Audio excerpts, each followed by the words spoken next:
Hi, everyone, and welcome to Lectures from Dr. Stewart's house.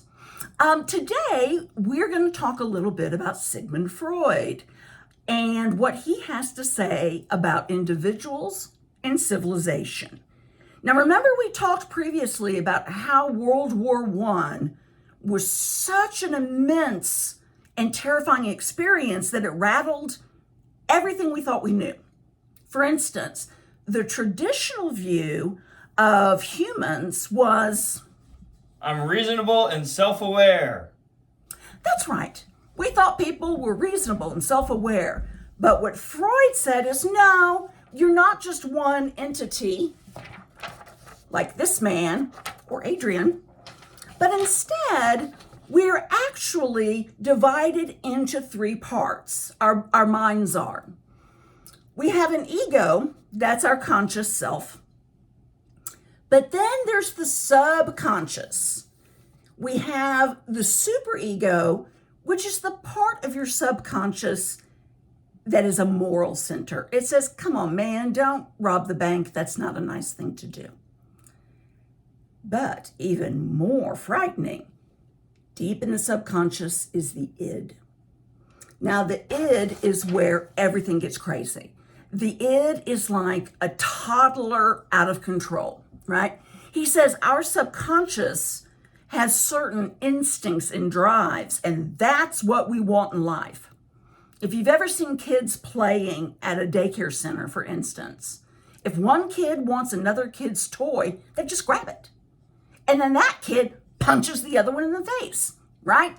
Hostility, aggression, these are our natural instincts. And so what Freud wanted us to understand is that humans are divided against ourselves. You know, our rational mind tries to be rational, but there are two key instincts that really drive us. One is aggression. Look at this.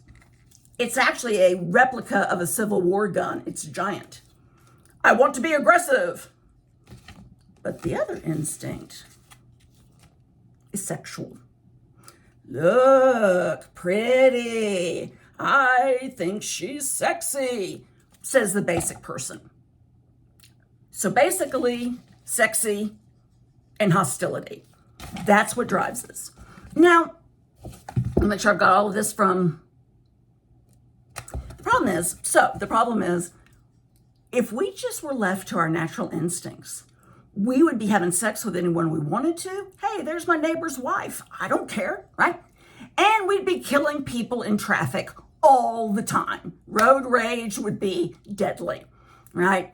Because our ids are so strong that even the superego often can't keep them in check. If you ever have weird dreams at night and you think, ew, how did I dream that? That's gross.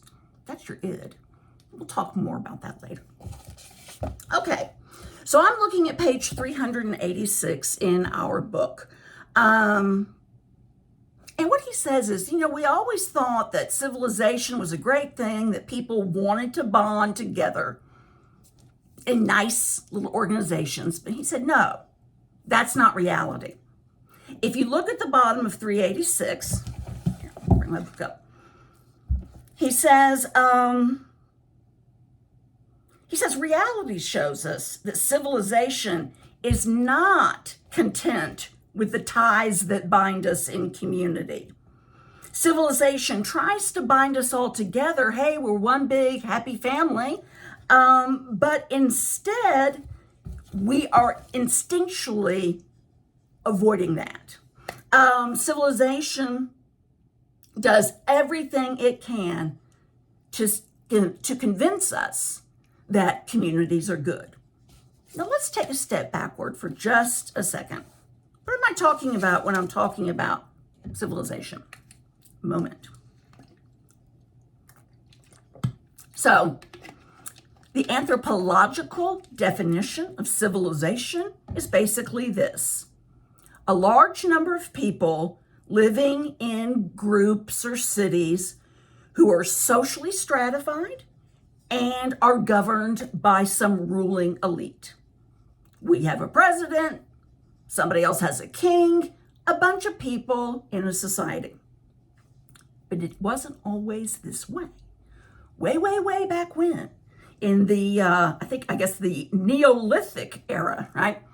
The Neolithic villages, it was every man for himself. I'm farming, I'm a caveman, you're killing a dinosaur. You know, we're not bonded together in any kind of way. But eventually then, what happened is agriculture. We began farming, raising cattle, right? And if I needed some of your seeds to plant corn and you needed some of my seeds to plant wheat, well, we could exchange, you know. So we start off with agricultural innovation. But then we have a diversification of labor. Not everybody's farming anymore. We have people like artists. And you can tell that she's an artist because she's wearing a beret. Artists, cobblers, barbers, bakers, all kinds of different specializations. What happens next is we try to establish a central authority. Like, who's in charge here? In this case, using my Wizard of Oz, Madame Alexander doll, the wizard is in control, right? He's the one saying, hey, barber, cut more hair. Hey, baker, we need more bread. And it's against the law to work on Sundays or whatever. Okay? Finally, then, civilization has divided. We're not just about farming anymore. And we begin to get socially stratified. There are the poor beneath us, but there are also the refined, the very wealthy.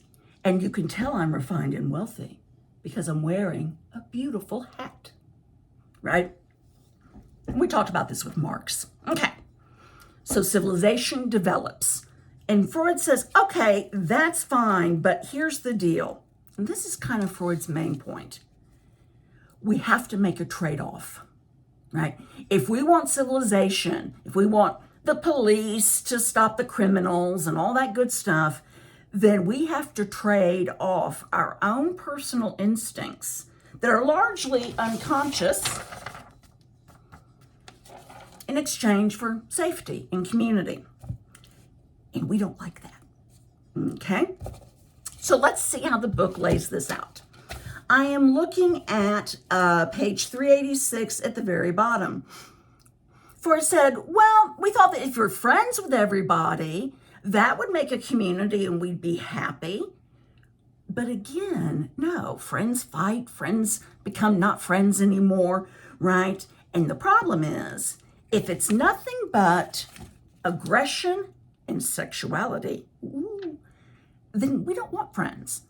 You know, some dude wants to sleep with the other man's wife, and you're not my friend anymore, so I'm just going to shoot you with this large replica of a gun, right? It's those instincts that say, grab what you want and get rid of whatever you don't want. So then, top of page 387, Freud says, well, civilization had a way of fixing this. For instance, in the Bible, big book, and important, we get the idea of love thy neighbor as thyself. And, you know, that seemed like a good idea at the time, but instinctively, that's not what we want to do. I want to love my family and my close friends, but my neighbors down the street, I don't really know them. I'm not going to give them as much love as I'm going to give Adrian, who came in and helped me make a video, right? At the bottom of 387, he says, not only are we disinclined to love our neighbor, but honestly, we kind of feel hostile towards them. Why are you living in a bigger house than me, right? Why can't I just steal your wife? You're annoying and you play loud music at night, right? So things aren't going to work out so well. Freud says it only gets more complicated, top of 388, because the second commandment we learn is love thine enemies. What? What? You want me to love the people I hate? Oh, I didn't get an enemy to show you. Okay, well, just pretend like, get my little man. Grr. You want me to love this guy? I hate this guy. There's no love for this enemy who stole all of my cattle and stole my husband, right? I have no love for them. So Freud says, let's think about this just a second. He says, we have typically believed, going back to the Enlightenment, remember, Descartes, John Locke, that humans are rational, we are logical, we are in full control. But the fact of the matter is that's simply not true. Because we have so much that is unconscious, we're not aware of it, okay? But it's driving us. We're really 3 in 1, okay? Not a unified head, but 3 different parts of the brain. Actually, he says human beings are kind of awful. I think he says, men are not gentle creatures who want to be loved. They are, on the contrary, creatures whose instinctual endowments is to be reckoned a powerful share of aggression. We're not nice little sweet people. We are 2-year-olds fighting over a toy, okay? Goodbye, Enlightenment. Goodbye, John Locke and Descartes. That's enough for you. How does he prove it? On 389, he says, well, look, consider World War I. Think about people like Genghis Khan. Was he loving his neighbor as himself? No, he was taking over the whole world. And again, with like World War I, the devastation was so enormous. How could we possibly think that civilizations came from gentle human beings? Freud died right before World War II. He would have been even more horrified.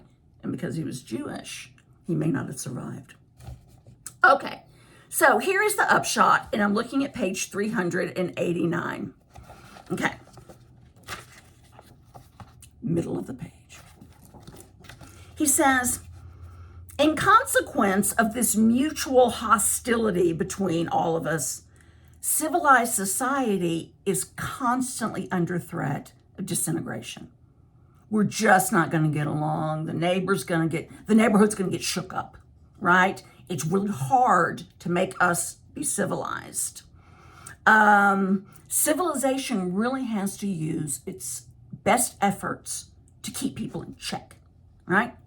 And we do this. We keep ourselves in check and we behave because of a defense mechanism, a psychological defense mechanism called reaction formation. Here's how that works. And this happens a lot in the South. Say you don't like someone. You really don't like them. And you see them in the grocery store. Instead of going, get out of my way, you cow. You say, oh, hi, how are you? So great to see you. I hope everything's great. Bye. You kill them with kindness. But really, you just want to shoot them, right? So the same way with civilization.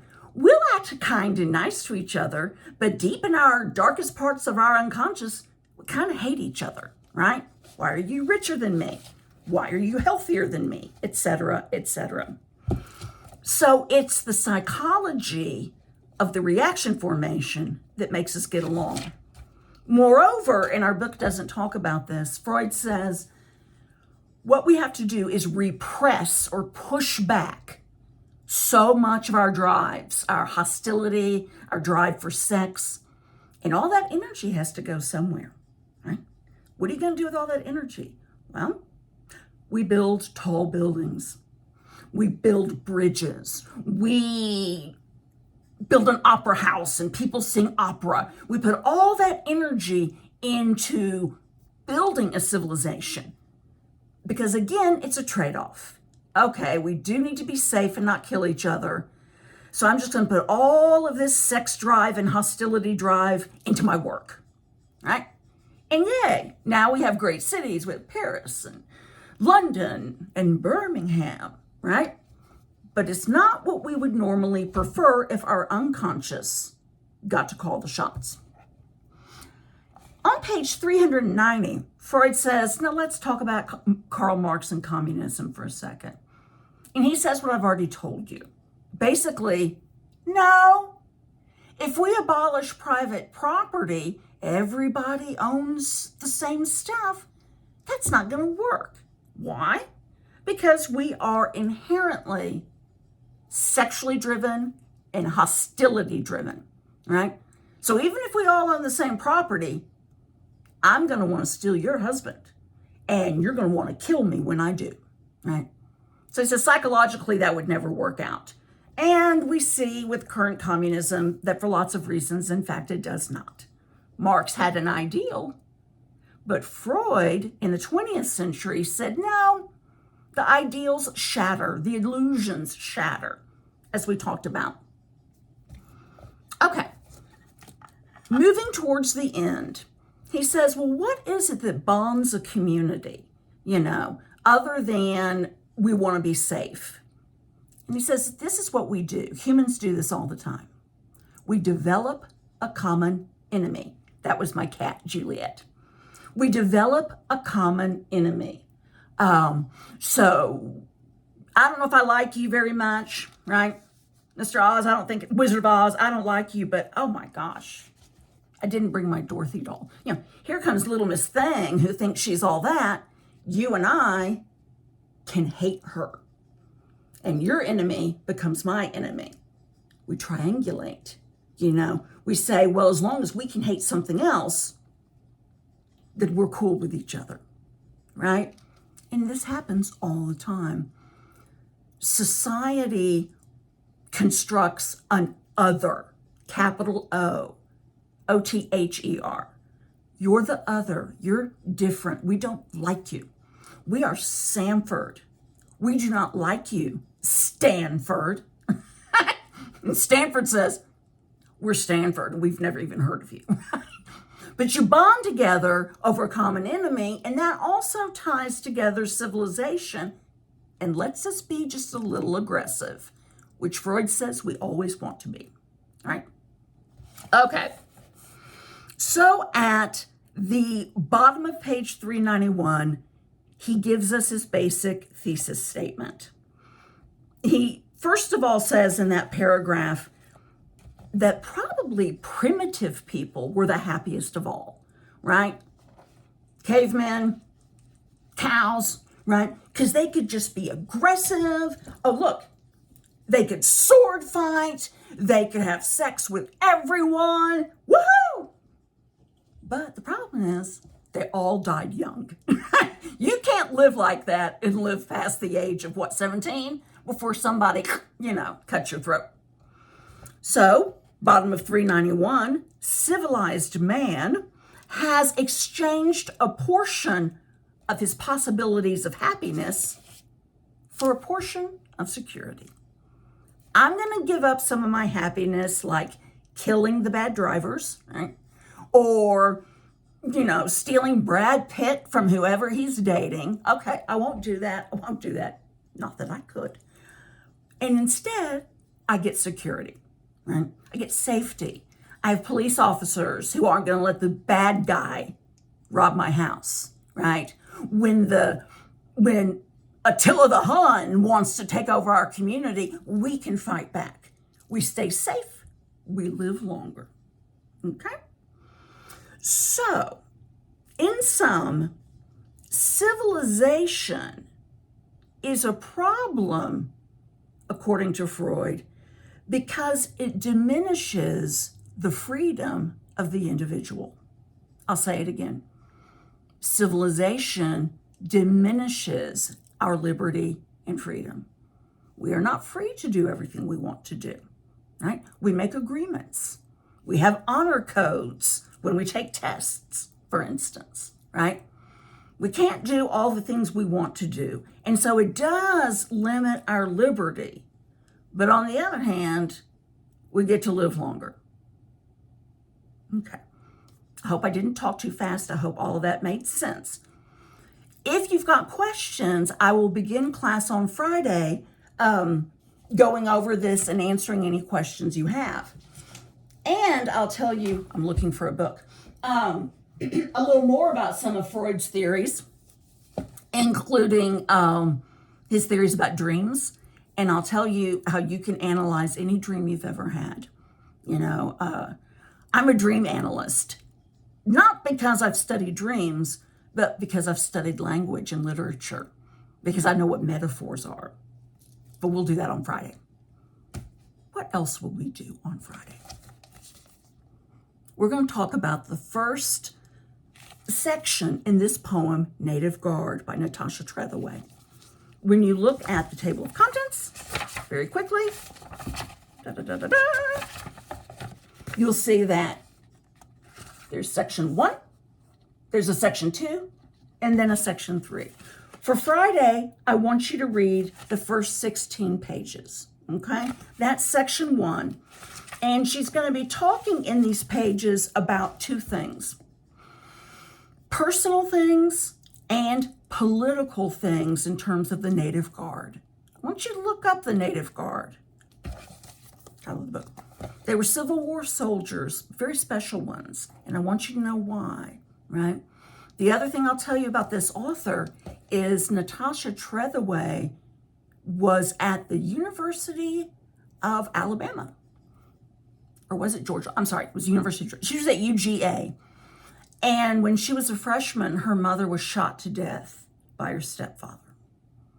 So she had to bury her mother, deal with that violence. And so you're going to see some poems in here about unhappy families, needless to say. But you're also going to see poems in here about war, about civil war, and about soldiers, special soldiers who fought on behalf of the Union. So Friday, we'll clean up the Freud, whatever we need to do. We'll talk about these poems. Please read them. And, if you don't get it, just read it again. Give it a little think. And one thing I'll tell you real quick is,